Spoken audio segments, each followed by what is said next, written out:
Hey everybody, my name is Kalli Padgett and I'm a painter from Louisiana. I'm here today to talk to you about my process for cleaning brushes. This is something as an artist that we don't really talk about because of how horrible it is. There's a product out there that made my life a little bit easier. It's called Bristle Magic and this stuff really works. It's locally made in New Orleans, made from all organic materials. It's non-toxic, it doesn't stink up your house. I think that's the best part. I am someone who paints a lot from home using oil and acrylic paint. I like to work large scale, so I'm cleaning brushes almost every single day. This paintbrush had been left out for at least a month and a half. It was completely rock solid with oil paint. After soaking in Bristle Magic for a week, it's like it's brand new.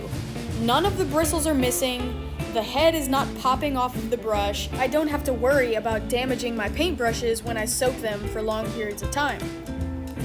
The fact that Bristle Magic is affordable and it takes absolutely no time to clean my brushes now means that I'm not gonna have to use some toxic product to stink up my house anymore, which is great for me and my cat.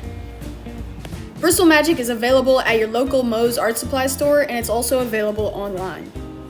This is Kalli Padgett with Kalli Connections, and if you want to see progress on my new paintings, give me a follow, give me a like, and I'll see y'all next time.